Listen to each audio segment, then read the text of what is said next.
Alright, hi guys. Our next unit is about rock, and it's always been one of my favorites, and it's too bad that I'm teaching it this way.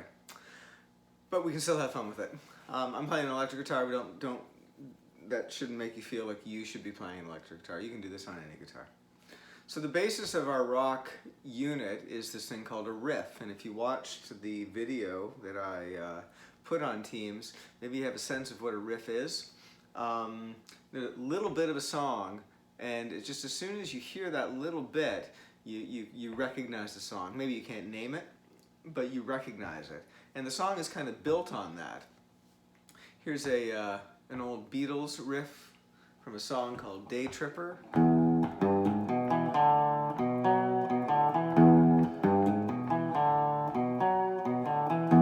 it's the kind of thing that would go throughout most of the song. And you can kind of picture, or maybe you can imagine, the riff starting on the guitar.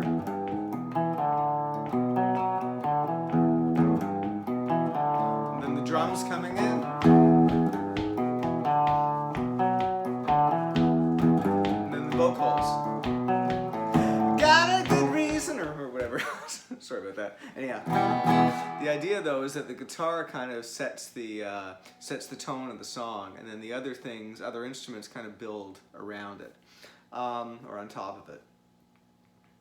So a lot of riffs, as soon as you hear them, you kind of know what the song is, even if you're not into that band or anything like that. You know, everybody has heard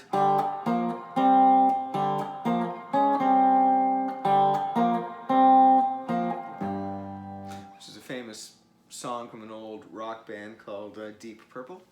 And I hear all the time kids in my classroom, when we used to have classrooms, that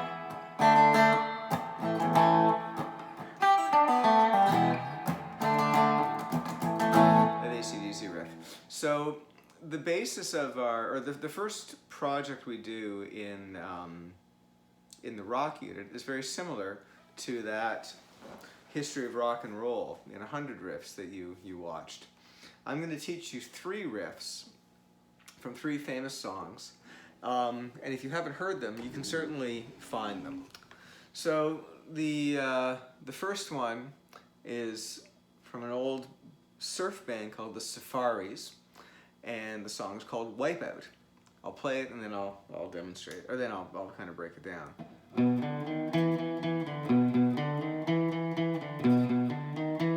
It's that same thing over.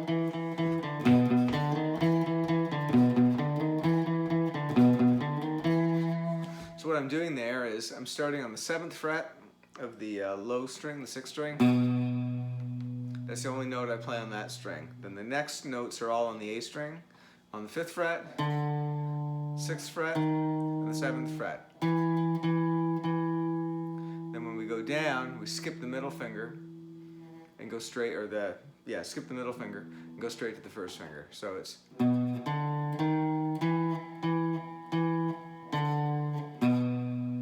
So again, going up, we have this note here on the 6th fret, but going down, we don't have it.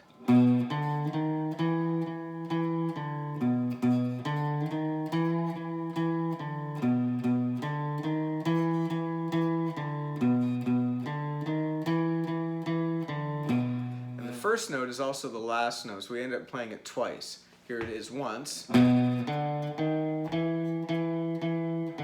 the second time, and then the first time.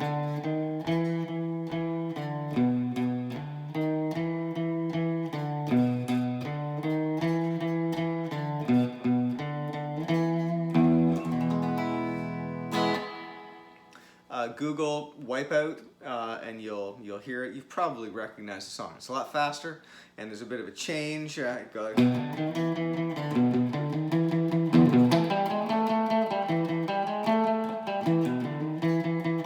quite a lot of fun. There's a fun drum solo in it too. So that's your first riff. The second riff is from the original Batman TV show, which also has a bit of a surf kind of feel to it.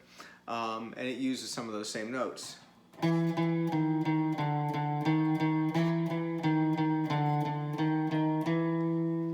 So it's just not using that note.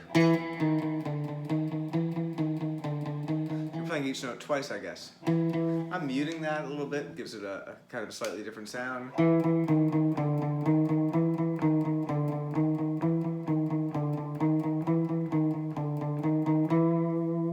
So again, that first riff, second riff,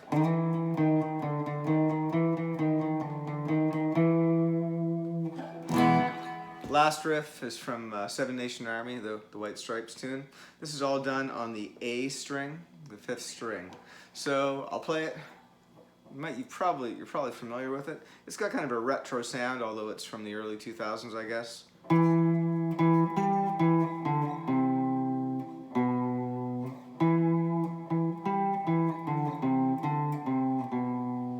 That's how it sounds. So frets, 7, and again, up to the 10th, back to the 7th, 5, 3, and 2.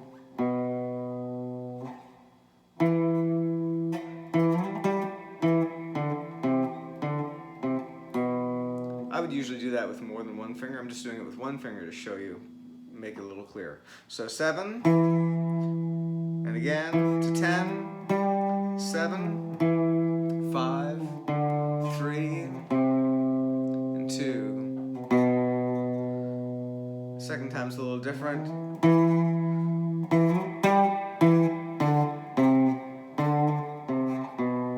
So there's a little climb there. So the first time,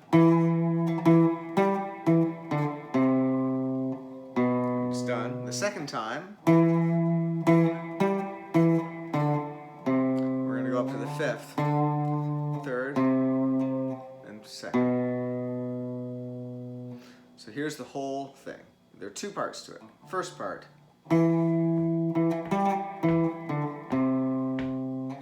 Second.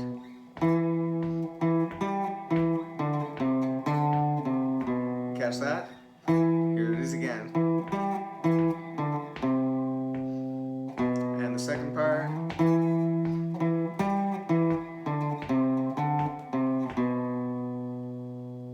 The other riffs.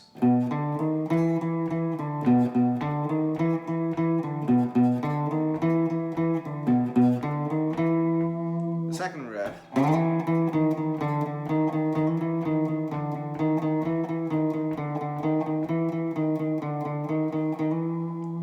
And the last riff.